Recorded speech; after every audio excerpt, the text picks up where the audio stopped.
Hey listeners, thanks for dropping in. I'm Christy. And I'm Melissa, and this is Buried Motives, where we dig deep into the details of some of the most gruesome Dirtbag murderers.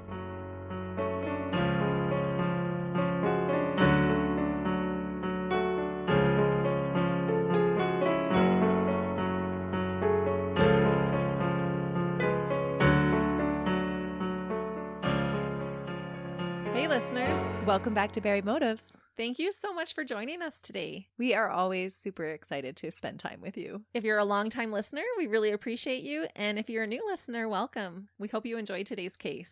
So last week we covered a serial killer, and I'm curious if you're going to pick up on any similarities between this dirtbag we're going to talk about today. Oh, not another Picton, please. No, definitely not a Picton, but still just as disturbing, I think. Oh no. Just not to the same magnitude. Or maybe he was and we just don't know. How many serial killers do you think that there are out there that never got caught? Oh, tons. Or how many do you think are caught just before they make that serial killer status? Which scenario do you think occurs more often? I think probably ones that go undetected. I shouldn't say only, but serial killers only do need 3 murders to become a serial killer.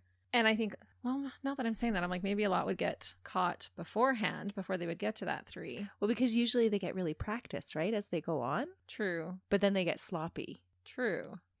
Either way, it's a disturbing thought. I think more go undetected, to be honest. Especially ones from the past before we had the technology for databases and stuff. I think it was harder to even know that there was a serial killer out there. And make the connections. Right. If they traveled between states or provinces or between cities even, they may not even know that there was a similar murder that happened X amount of miles away. And that's a disturbing thought, It that is. there's serial killers among us. I know. And I don't know if any of our listeners are following us on our social medias, but I do this thing called Dirtbag Details. Every Monday I post it. And I did post one about how through your lifetime you walk past murderers multiple times. Without ever knowing. Yeah. That grandpa that holds the door for you at the supermarket might be a murderer. You just don't know. Or the ones that are Santa Claus at the mall that you're setting your kids down on their lap for? Oh, Pictures? no. Yeah, there's a throwback to Bruce MacArthur, our very first episode. Crazy. But I am always amazed at the amount of times that murderers are caught by chance. Oh, that happens a lot. Mm-hmm. Where they get pulled over for a traffic violation and then find out like, oh my goodness. Yeah, some of the most notorious serial killers have been caught by random acts. Absolutely. The son of Sam. Mm-hmm. David Berkowitz. Yep. Was brought down by a parking ticket, like you mentioned. Ted Bundy was caught driving a stolen car, but originally the cop was only pulling him over because his lights weren't on. Right. And the Golden State Killer, Joseph James D'Angelo, was caught through a Jed match from a family member's DNA. I know, that's so wild. Which is all just so random. Yeah, I like to think that the stars kind of aligned to help get those dirtbags off the street. The universe was being kind. Yeah. Mm-hmm. Even the universe was like, hey, we've had enough of this one. Let's get him out of here. That's right. And that's what happened with the killer that we're going to discuss today. His despicable deeds were unearthed by a couple of plumbers that were called in to fix a clogged drain. Oh, no. Mm-hmm. Oh, I was all excited until I heard about the clogged drain because I know what that means. Oh, no. I should warn listeners today that this is going to be a gruesome case. Oh, Because I want to tell you all the evidence that they found so that we can surmise what happens to these victims. yeah. It's always hard to share those gruesome details, but it is part of the case. That's part of what happens. Mm-hmm. But thanks for the warning. Adam Jeffery Strong was born on September 29th, 1972. As a youth, his childhood was less than ideal. He describes being neglected by his parents and never really being nurtured or taken care of. At the age of 4, he reports being sexually molested by a female babysitter, and this led to him having very deviant thoughts by the time he was 7 years old. Oh, no. Mm-hmm. So from the time he was 7, his violent fantasies led to an enjoyment of killing animals, and his favorite ones to kill were woodpeckers. What? I know. I can't even imagine how he would catch a woodpecker. I was just going to say, how the heck do you catch a woodpecker No. without getting your eyeballs pecked out? Well, I have a hard enough time catching my chickens. Like, I can't even imagine catching a little bird. But they were his favorite to strangle and kill. I wonder why. I don't know. He never really says why, but he does say that woodpeckers were the ones that he would search out to kill. Huh. As an adult, he would work various jobs at gas stations and coffee shops, and occasionally as a film set security guard in Oshawa, in Ontario, Canada. That's interesting that you say that he's a security guard as well, because that's another thing that often serial killers have is a fascination with authority, and they try to become security guards or join the army, the navy, police force, those types of things. They like control. Yeah. Mm-hmm. So he has those two things now, the animal cruelty and that going for him. And the childhood abuse and neglect. Yes, that's right. Huh. He rented various apartments and did not receive any glowing reviews from his landlords, who said he rarely cleaned or even bothered to take out his garbage. Ew. Gross. So already a stinky dirtbag. Yeah. Instead of throwing out garbage, he just left it to collect there in rotting piles around him, and he just lived amongst the filth. Oh, so this is giving me Picton vibes. Melissa actually showed me a picture of Adam right before we started, and I was like, I don't know why, but he just looks to me like he smells. She's like, well, he does. Yes, he does.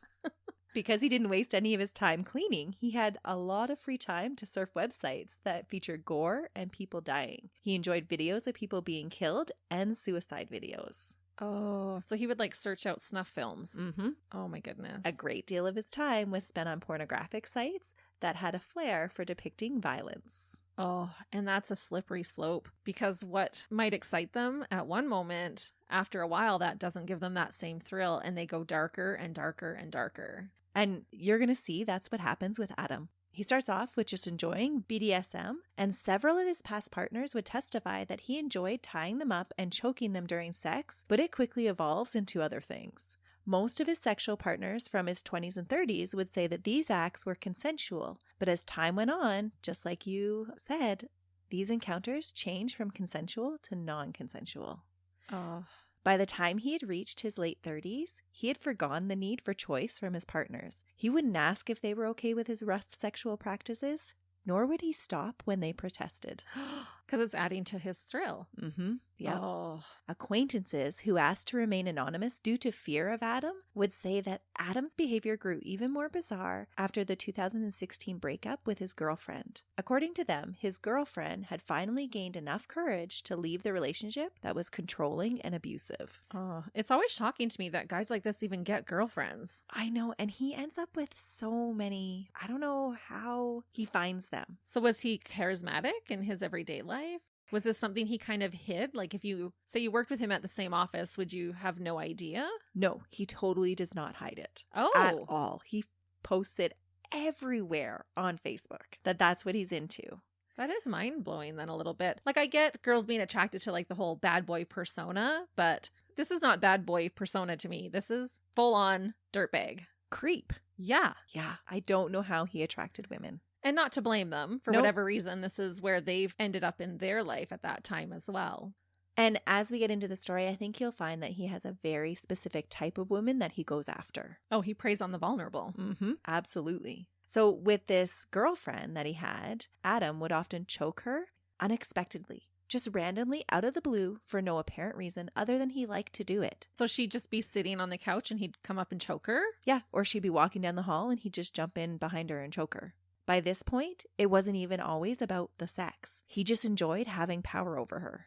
Oh, that's terrible. Mm-hmm. He had become a full-fledged dirtbag by this point. Thankfully, she found enough courage to leave him. Mm-hmm. Because I can't imagine what would happen to her. She'd be one of the victims you'd be telling me about, I'm sure. Mm-hmm.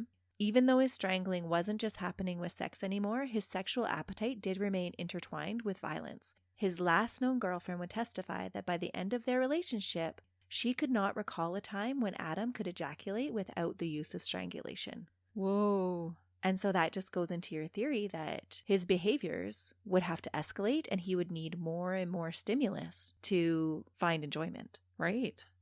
Yeah, it's a slippery slope for sure. But even with pornography in general, sometimes people can have that happen to them. Like regular sex just isn't doing it for them anymore. That's right. Well, it becomes an addictive behavior, Right. right? And so you keep needing more and more of a fix. Right. And when your own sex life isn't playing out like a pornographic movie, because that's a movie. It's not real life, people. No. It doesn't look. But then they have a hard time climaxing. They need more and more. Absolutely. And that was what was happening with Adam. He just needed to keep going to the next level to get off. And that's super scary when you're adding violence into that mix. It's not just about the sex, it's about that violence mixed in with it. And that need to control another human being. Oh. So he created this game called Your Life Depends on How Quickly I Come, which involved him using his hands or fabric belt or sometimes even twine to choke women until he ejaculated. Whoa. He called it a game. And for some women, he would tell them about it and they would play it repeatedly. And for other women, he just forced them into the act and wouldn't give them a choice. So during this game, did he ever kill anyone during this game, like doing this? Well, we don't know. There's a lot that we don't know about what Adam actually does to these women. Okay. But we'll get into it. But Adam's the one saying that he played this game. Or it's the girls. It's the women that have survived said that he would play this game with them. And he admits to it. Okay. So this was a common game that he played with women that he had intercourse with. Wow. Those poor women. Yeah. The women who told the police about this game said that they went along with it because they were afraid of what Adam would do if they didn't. Oh. And so he would force them into it. His bondage techniques with his sexual partners would grow more sophisticated over the years, and his lust to dominate women grew as well. In his bedroom, he set up an intricate pulley system that would attach a rope through an eye hook system on the bedroom wall to a pulley and then up to the ceiling above his bed. The rope that Adam strung through this pulley system would end with a hangman's noose. No. So he had a whole system set up in his bedroom so that he could choke them and still have the use of his hands. That's crazy. And this was right above his bed, you said? Right above his bed. Oh. Once a woman was subdued and into the noose, he would heave on the rope and secure it until she passed out. Then he would violate her. He would also enjoy binding both of the hands and feet of women to door frames, just to videotape himself having sex with the women while they were restrained. Holy cow. These are all accounts from women that have had sexual experiences with him and survived to tell the tale. I can't even imagine those poor women going through these types of things. No. Oftentimes, he would record these women without their knowledge, and then he would show the videotapes to his friends. That's terrible. Paul Parker, a friend who saw one of these videos on Adam's phone, was disturbed by the women pictured in the video because she was a teenager. He said, "It was like a child to me. It wasn't something that I wanted to see." Yeah, no kidding. When Adam was showing his buddies all these videos, he was portraying these women about like, look what I can do to these women. They're enjoying themselves so much. And he has them strapped to doorways and they can't move or anything like that. And I 100% guarantee they were not enjoying themselves, Adam. Yeah, I can't imagine how that would happen. And so Paul Parker, does he go to the police? Because that's child pornography that he's just been shown. No, he doesn't go to the police. Oh, Paul. It was clear from Adam's videos, though, that he preferred a specific type.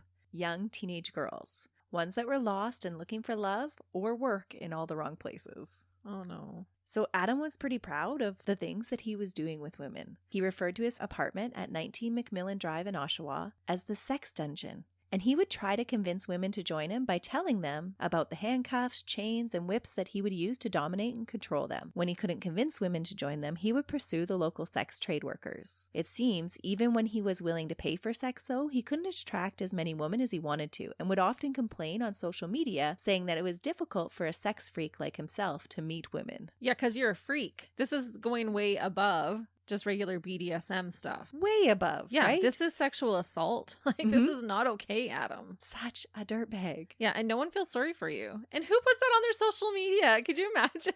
So, like, I'm going to post this for my grandma to see on my Facebook page. Like, what? After his initial arrest, people went and viewed his social media pages, and there were so many comments made about this guy's a serial killer. Like, absolutely, he did this to these women. He's a serial killer. Yeah. Yeah. He's giving me those vibes, that's for sure. His laments and Facebook posts are completely out of this world. Adam had a knack for airing his whole life on Facebook. He would share and comment about anything and everything. Inappropriate comments about BDSM cartoons of Marge Simpson and rants about being treated poorly by women flooded his Facebook pages. He was very open on social media about how he was turned on by rough sex, and he posted pictures of handcuffs and restraints hanging from the doorways in his apartment and numerous other bondage items. So he's literally posting evidence on his Facebook page. Yup. My mind is blown with this guy. It is insane. insane. I'm shocked he didn't get reported. That he didn't go to Facebook jail for a while, you know? Yep. He would special order bondage equipment because the stuff they sold in stores he would say was not heavy duty enough and was too easy to escape. Whoa. These are comments he's making on social media. And very openly when he orders them from the store attendants. That's what he's telling them. These are too easy to escape, so I need some better stuff. Yeah, that should be a red flag.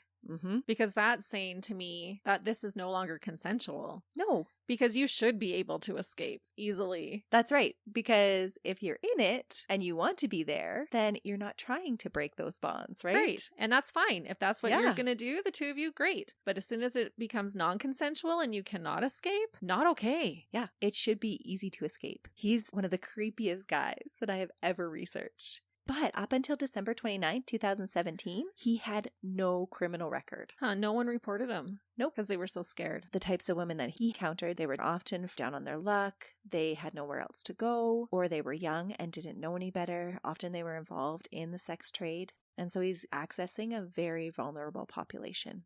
Yeah, his version of the woman woodpecker. Mm-hmm. So on December 29th, 2017, on that night, police are called to his apartment near Center Street and Bond Street West in Oshawa by a couple of plumbers doing a service call at the residence where Adam had lived since 2007, just a short distance from the Oshawa Creek. 2 plumbers were called to 19 McMillan Drive to help with a clogged drain. The house was a rental property that had once been a single-family dwelling, but had since been divided into 2 separate units. So there was an upper unit and a downstairs unit, and the entranceway had been divided by some drywall. The plumber's customer, the tenant that was in the upper apartment, complained that their drains were backing up with some sort of awful, smelly clog. They proceeded to the basement apartment because the 2 units shared the same plumbing around 3 p.m. So they figured that there must be some clog from the basement apartment. The plumbers had been told by the upstairs tenant that Adam had alerted them to a clogged drain in his apartment on December 25th and had been working on it since then to unclog it. He reported it on Christmas Day. Yeah, they had went away because they were visiting a family member, and so he called them up asking them if they had a snake that they could unclog his drain with. Yeah. And so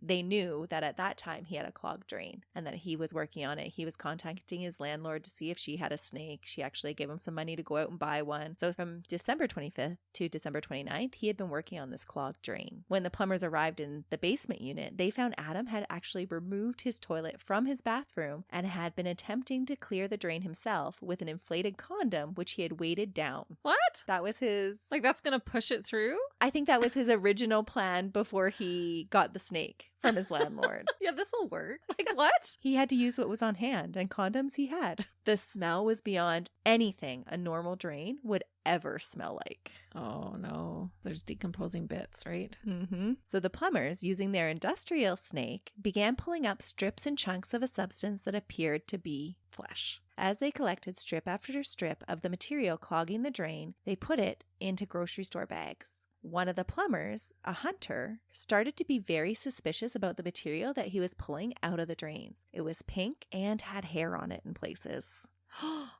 As the plumber worked, Adam paced nervously behind them and then made some really odd exclamations like, "Oh, how gross. What do you think that is? Do you know what it is?" And at one point, he even follows them back up into the neighbor's upstairs apartment when the plumbers return there to work on the clogged drain from that side. The whole situation by this point is making these 2 tradespeople very uncomfortable, and they text their boss photos of the material that they're finding. After discussing the situation over with their supervisor, they pack up their things inconspicuously and told Adam that they would return the next day to finish the job. Adam is super excited to see them go. Yeah. Did they take the grocery bags full of the evidence with them and turn it in? Once they're out of Adam's presence, they dial 911 right away. Good. Yep. At 7:18, a 911 call is placed, and they let police know that there's something really odd and suspicious going on here. Can you imagine those poor guys? They're just plumbers doing their thing. How horrific it would be to you just start pulling it out of the drain and not thinking. Right? Because I'm sure they pull out gross and random stuff all the time. But then if you have bags of it, you're like, oh, wait a minute. This is really starting to look like flesh. And so at this point, they didn't know whether it was human flesh or animal flesh or what was going on. But the one plumber that was a hunter was like, this isn't right. Yeah, those poor guys. That's a bad day at work.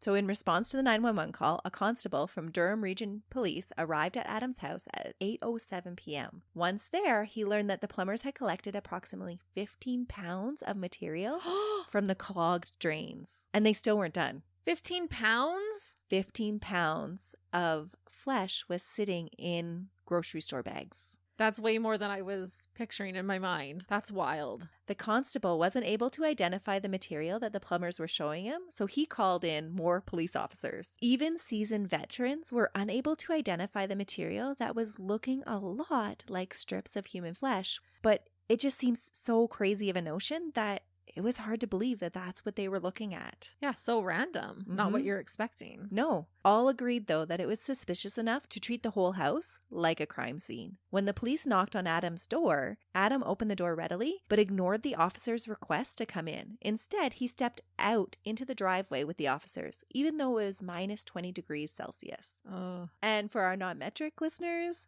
that's -4 Fahrenheit. Yeah, that's chilly. And then you add a wind chill on there. Yeah, and he's choosing to go outside. Yeah. Right? He's blocking the door of his apartment. Shortly after 8:30, an officer asked Adam what he had been flushing down the toilet. Adam dropped his head and said, "You got me. The gig's up. It's a body." What? The officers were so taken aback that for a few minutes they couldn't even respond because they had not been anticipating anything like that. No, for him to just admit it. Yep. But really, they did have him. What could he say? They're going to test this and know that it is human remains. And so he's like, "You've got me." But I think for me, hearing somebody say that, I would honestly think they were being sarcastic. Mind you, if you are thinking it's human flesh and you're going to investigate that, and then he's like, "You've got me, it's a body," I would probably take him at his word. And that's what they do. They regain their composure, and Adam is arrested right there for murder. They don't know who the victim is. They don't know anything other than they've got this 15 pounds of what looks like human flesh and a guy saying it's a body. That is wild. Because usually the dirtbags lie. They try to get out of it as much as they can. They plead innocent. Yeah. Or dumb. Yeah.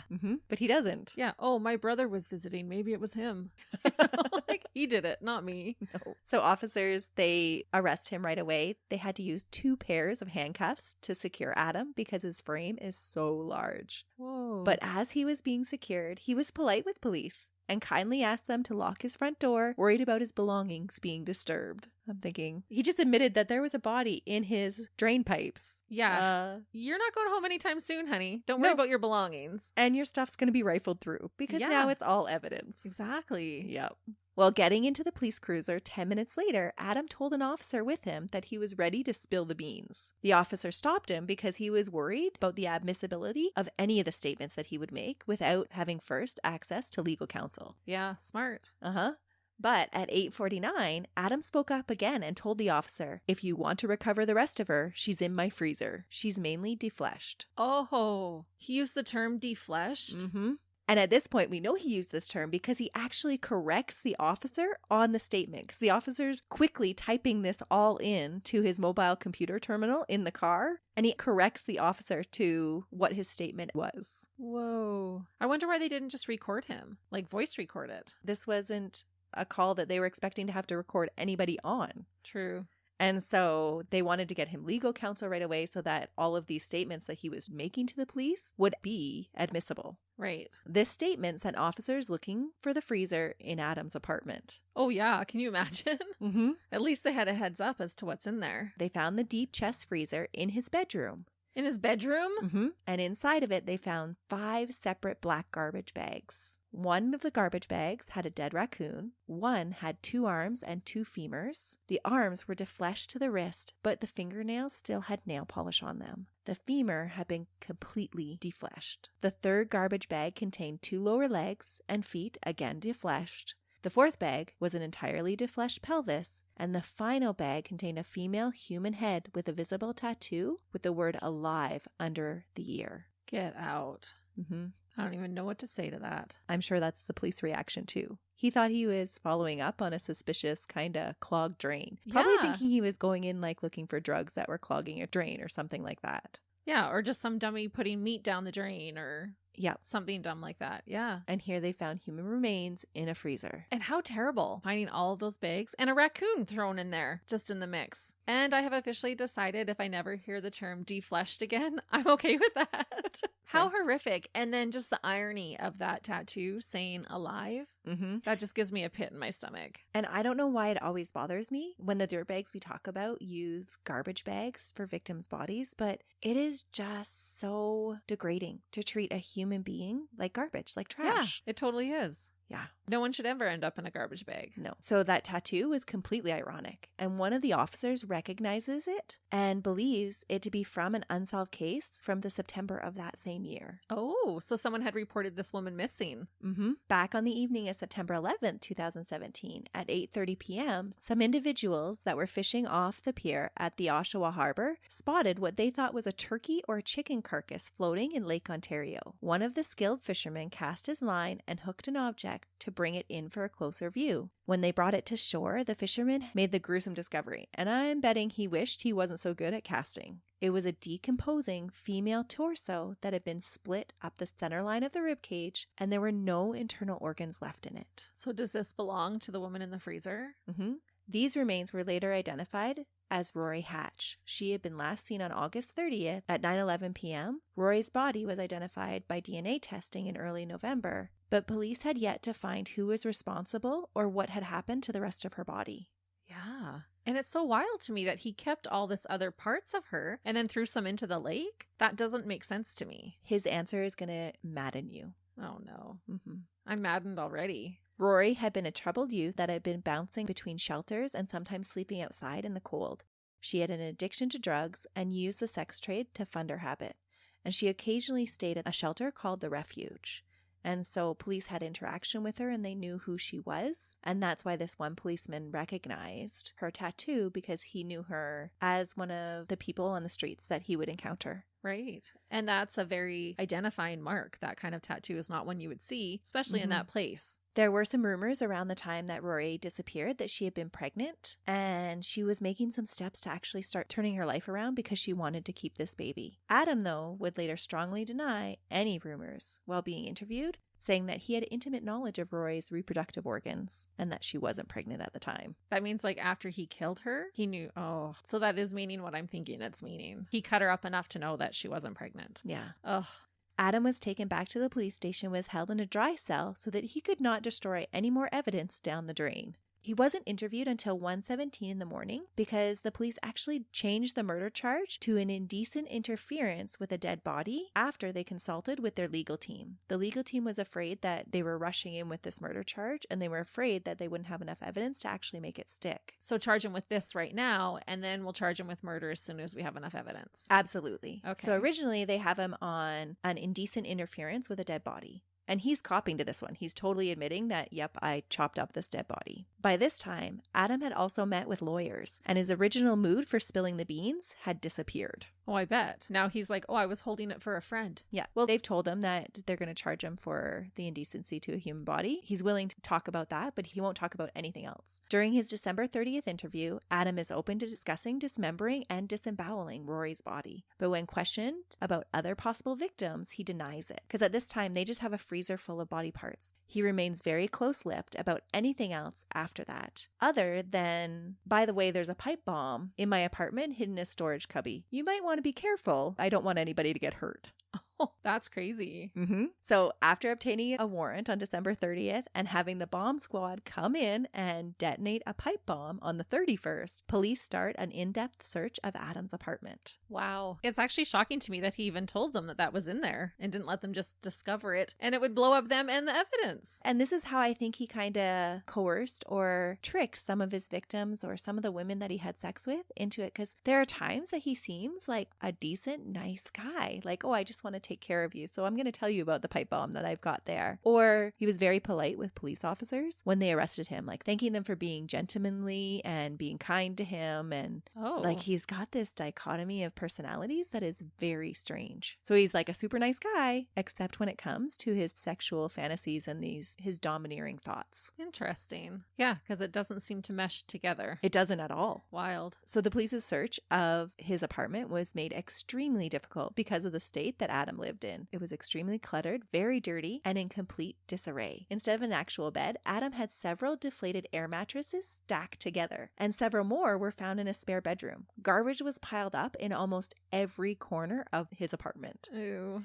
If a nook or cranny wasn't filled with garbage, it was filled with BDSM paraphernalia. Police found numerous sex toys, restraints, knives, and a hammer, all that tested positive for blood and DNA. One of the knives that they find in a drawer of the kitchen is a specialty knife used particularly for skinning and gutting animals. Oh. And it just happens to have tissue-like material on it. Ew. The freezer is also taken in for forensic examination. Oh no. Those poor crime scene investigators having to go through all of this stuff. I can't imagine what it would be like. And how do you just go home after having seen all this and just go on in your normal everyday life? Right. Because you can't talk about details of the case while you're doing it. It would be so difficult. It would. The autopsy on Rory's remaining body parts was difficult because the remains had been thawed and refrozen several times. Adam confessed to defrosting her and dismembering her body parts in warm water in the bathtub multiple times to strip away the flesh to flush it down the toilet. It was revealed that the strips of flesh and muscle had been methodically removed from the bones. The amputation of the limbs had been done expertly through the joints.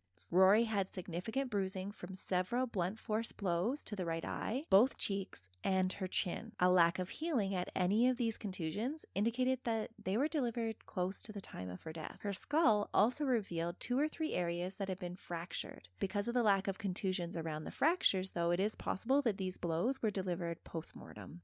Oh, that indicates some rage. Mm-hmm. And that's even, like, I get what you're saying about the garbage bags, but being flushed down the toilet is even worse. So degrading. Yeah. Mm-hmm. Adam's semen was found in both vaginal and rectal canals. Rory was also found to have several drugs in her system at the time of her death. And the ultimate cause of her death was listed as inconclusive because there were just so many things that they couldn't come to an actual conclusion about. Because they don't have a full body. They just don't have her internal organs. Okay. But some of that stuff was down to the bone. It was down to the bone, and they have it all in like tiny little strips. So the only bruising that they could actually account for was the stuff on her face, because that was the only thing that wasn't left to fleshed. Because she had been decapitated. They couldn't tell if she had been strangled. It's terrible. So Rory's DNA was also found in multiple places and items around Adam's apartment. It was found on the walls in the entrance stairwell, the wall of the kitchen that was closest to Adam's bedroom, and on the north wall and the ceiling of his bedroom. Her blood was also found on 2 air mattresses. One air mattress was found beside the freezer where her body parts were found, and another beige air mattress was found rolled up by the washing machine in the furnace room. It appeared like Adam had attempted to wash it, and when that didn't work, he just cut out a large V-section of the air mattress. On that air mattress, over 60% of the surface was covered with Rory's blood and that of Adam's last girlfriend,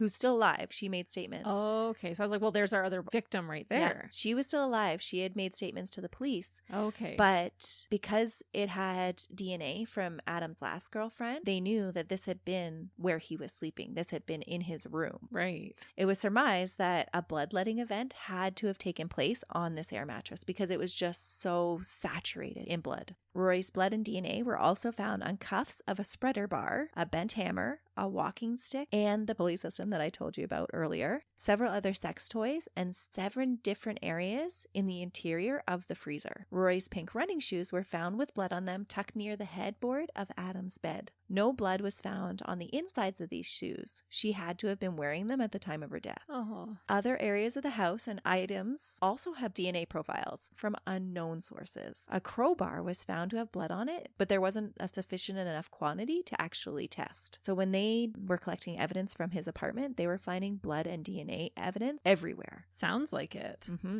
The Wyoming hunting knife that was found in the kitchen also had DNA on it again, but it wasn't Rory's. So that's suggesting that there's other victims. Mm-hmm. There was also 3 stains in the freezer that they couldn't attribute to Rory either. So how many different DNA profiles did they find? There were multiple DNA profiles, 4 or 5 for sure. Wow. Mm-hmm. Which, if he's murdered all those women, he would be a serial killer. Mm-hmm. The stains on the hunting knife and the freezer were determined to be from the same source, and police started to compare that to their missing persons reports. They determined that the 3rd DNA contributor was Candace Fitzpatrick, a teen that had disappeared at the age of 19 8 years previous. Whoa, 8 years. Her family was still tirelessly looking for her. That's so sad. I just can't even imagine looking that long and having that hope that you're going to find your baby girl. And then this is what you find out. No. And remember, these are just like fragments of DNA from her. Candace had shared similar character traits to Rory. She was a troubled teen who had become addicted to drugs and fell into the sex trade to fund her habits. She was transient and spent long periods of time away from her family and stayed in shelters. She had been last seen on June 15, 2008. After reviewing the evidence from Adam's electronic devices, cell phone, and security cameras around the apartment, the police felt that they had enough evidence to convict Adam on both murders. Good. And Rory's was like a no-brainer case. In addition to all the physical evidence of the bloody bedroom scene they found, police had video of her entering and leaving Adam's apartment on different occasions, so they were able to establish that they knew each other and that there was an opportunity for him to have been with Rory. Oh, so she had been to his apartment previously. Yeah, because she was a sex trade worker. Right. And so when he couldn't convince women, he would pay them to come to his house. So this is on different occasions that she's been there. So he knew her well, probably. She had been there on several occasions. Which is sad because if she was going back, she probably was not expecting this to happen. No, probably not. Police were also able to establish that Rory went missing sometime around September 1st, and that Adam was alone in his residence from September 1st from 9:17 p.m. until September 3rd at 9:43 a.m. They believe that Rory's body was disposed of on September 4th into Lake Ontario based on Adam's electronic location data and the fact that he had actually turned off his GPS locator during that same time frame.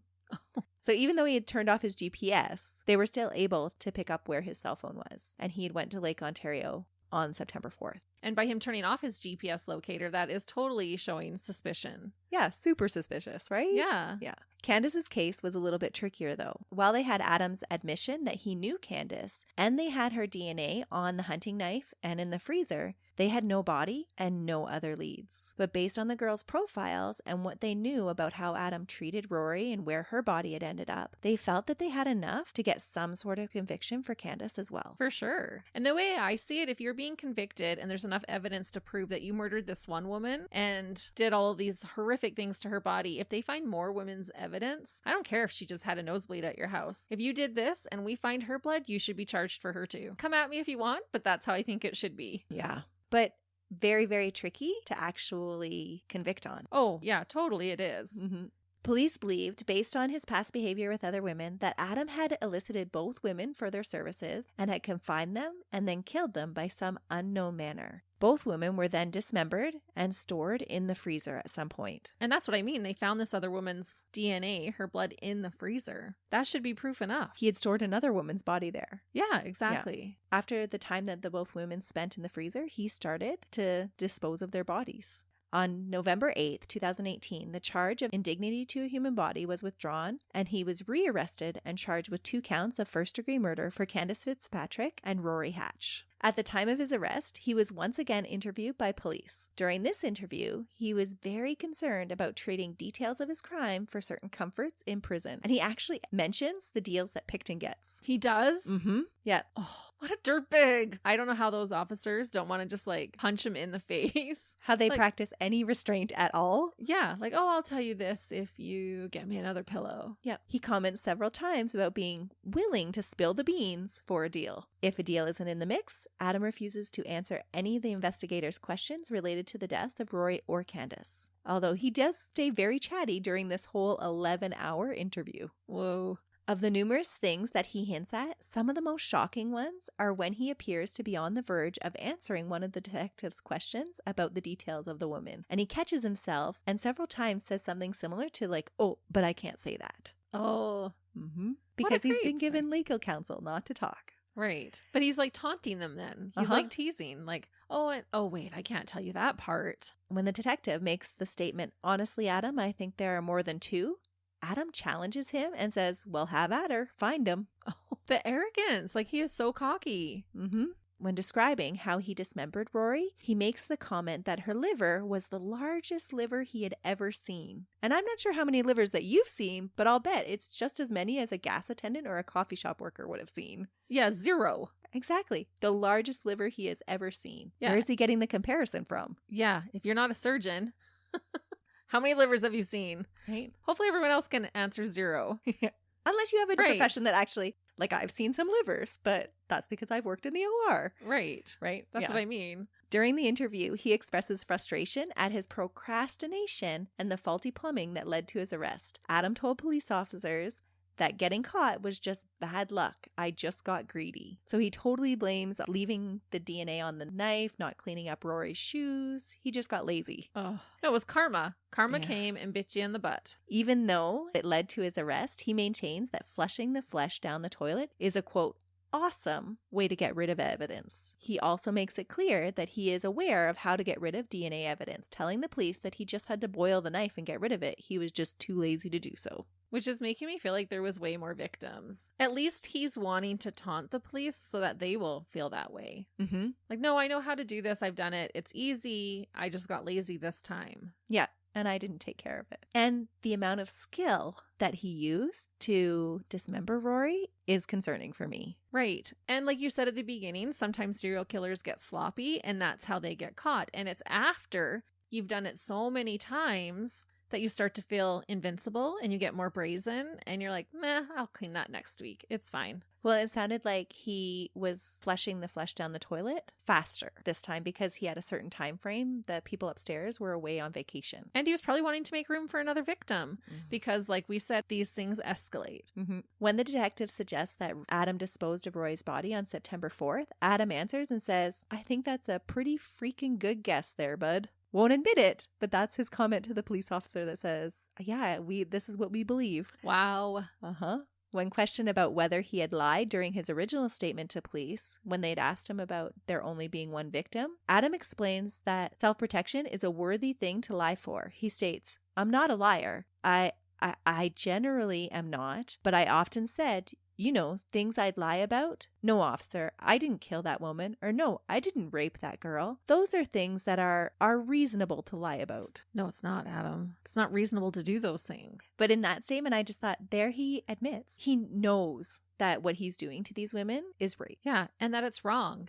And that I'm going to lie for self-preservation is basically what he's telling them. Throughout the interview, he makes several statements about the inaptness of the police search that was done. He is mocking the police completely, shocked that they didn't find more evidence against him. He also has a debate with the detective about the definition of a serial killer and admits that he does have several characteristics of a serial killer and blames it on the lack of nurturing he received as a child. Wow. There are several times that he's taunting police officers saying, like, you missed this. Oh, you didn't find anybody else's blood on that knife? Oh, I cannot even imagine. How infuriating. How did they keep their cool with that guy? Is that all you found? Oh, it's like that sassy kid, you know? While awaiting trial, Adam is sent to Central East Correction Center just outside of Lindsay, Ontario. He is kept separate from the other prisoners because Gem Pop is considered unsafe for him. Most view him as a child murderer. Well, he is a child murderer. And Rory's family has alleged connections to the Hells Angels, and Adam feared that there might be some hit ordered on him. Yeah, you're a pedophile. It's always crazy to me how pedophiles are protected in our prison systems. You can do this horrific thing to our most vulnerable of our communities, but we're going to protect you once you go into jail. Yeah, because we don't want anybody to hurt you back. Right. It is bizarre. Adam wasn't appreciative of the extra protection, though, and complained about the treatment he received and the lack of food that was provided for him. On numerous occasions, he attempts to plea bargain for more comfortable surroundings. His selfishness to me and this me attitude is so mind-boggling and maddening. Yeah. After the many delays caused by Adam dragging his feet on finding a lawyer he liked, his trial finally began on September 28, 2020. Oh, this is not that long ago then. No. Instead of a trial by jury, Adam chooses to have his case tried in front of a single judge. He offered no evidence in his defense, nor did he make any statements in his defense. He is remaining that tight-lipped. This lack of participation in the trial, though, did not stop his complete lack of empathy from becoming very apparent. He showed no emotions towards the victims' families who sat and listened to almost 15 hours of interviews with him while he described dismembering Rory casually. And at one point, one of the dads actually had to get up and leave the courtroom. Oh, I believe it.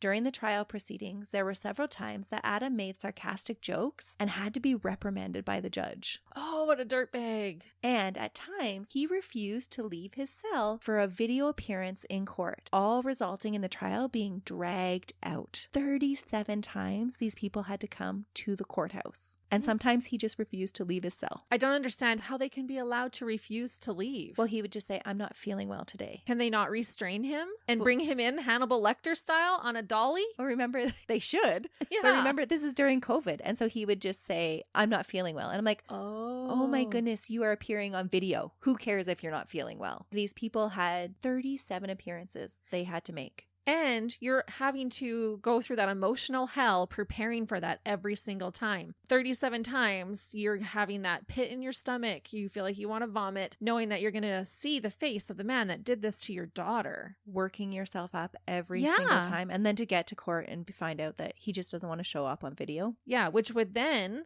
just be like another slap in the face.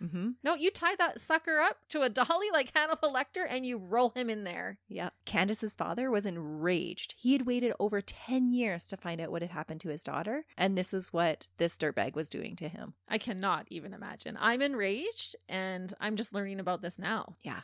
How did I not hear about this case, especially with it just coming to trial and being in Canada? It's so crazy. But Adam's nerve is just so unbelievable. The audacity, honestly. On March 16, 2021, Adam was convicted of first-degree murder of Rory Hatch and sentenced to life in prison without the eligibility of parole for 25 years. In regards to Candace Fitzpatrick, he was found guilty of manslaughter in correlation to her disappearance and sentenced to 18 years to be served concurrently. So because they didn't have as much evidence, and so they couldn't say that it was for sure first-degree murder.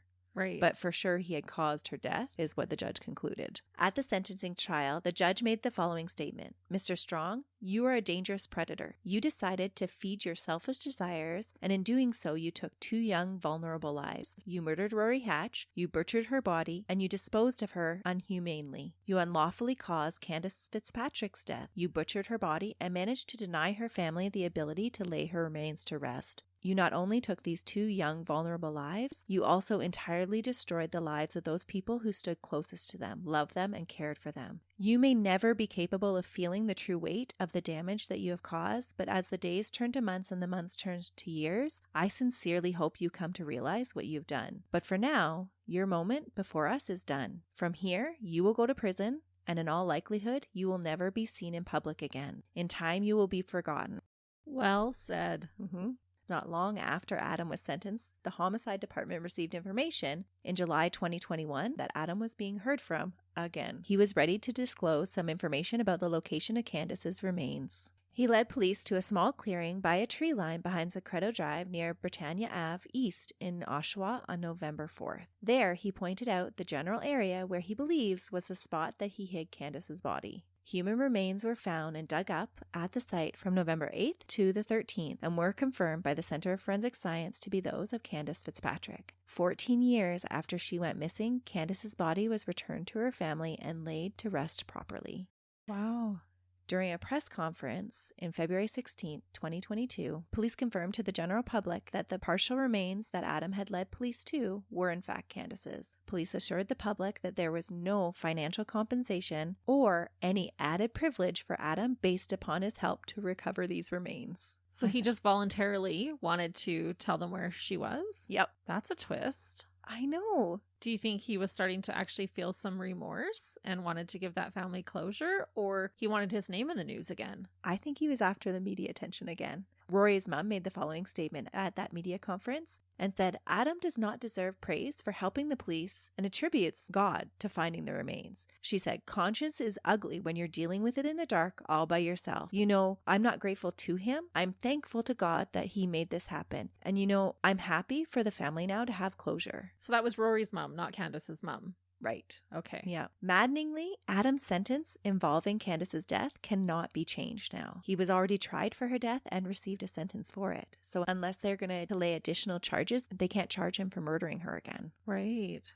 And he only got manslaughter for her. That's right. So he only remains accountable for the manslaughter charge in her case. And he's serving that concurrent. Ugh. Yeah. And that is the case of the cringeworthy, saddest buffoon of a dirtbag, Adam Jeffery Strong. And so now I have to ask you, Do you think that we stopped a serial killer and caught him before he went on? Because for sure, I think he had the potential to murder more victims. But did we catch him before he did that? Or do you think in that 8 years between when he killed Candace and when he killed Rory, do you think he was murdering other people in between? It's hard to say, but I honestly would be shocked if he hadn't killed somebody else in between. Because 8 years is a long time to go, but it's not impossible. Not impossible. I think the practice skill-wise of him says that he didn't wait 8 years in between. Yeah, I don't think he did. And him taunting the police, making it sound like he had killed more, I think he probably did. Or do you think that was just a ploy for attention? Could be. Because he was neglected as a youth. And they also found unidentified DNA profiles in his apartment. Right. But because he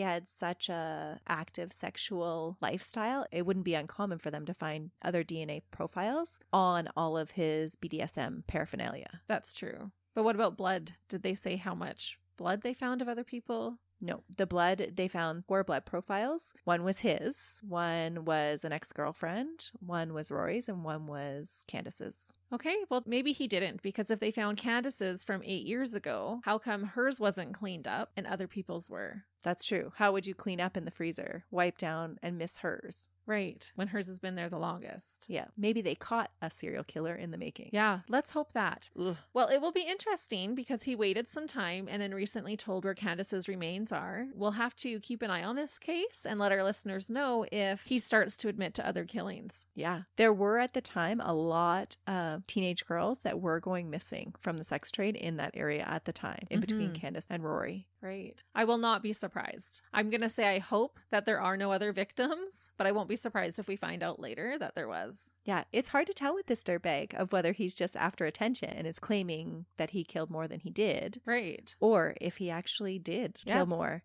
I think we would sleep better in our beds tonight knowing that they stopped a serial killer, then didn't catch him, and he flew under the radar for 8 years. Yeah, I agree. I might be thinking about this one when I go to bed tonight, that's for sure. I wasn't expecting another total dirtbag from Canada from you today after doing the Picton case.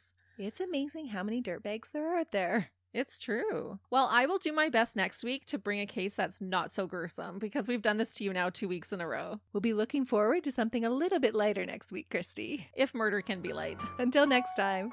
We hope you have a wonderful week. See ya. Bye.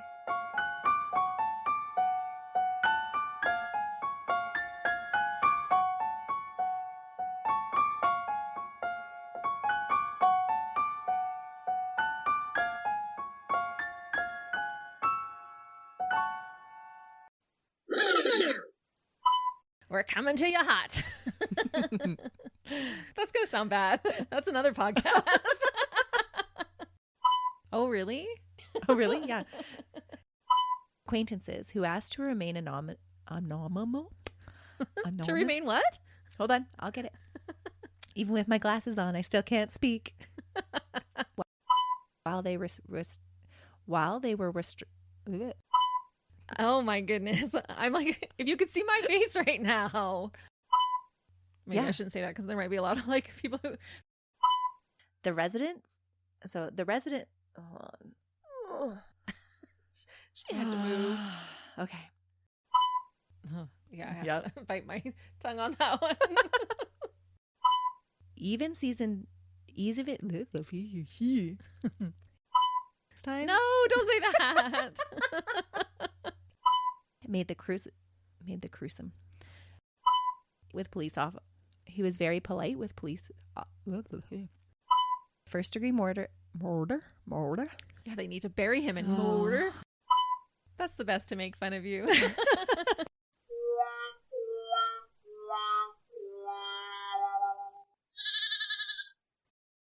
Another Sound Off Media Company podcast.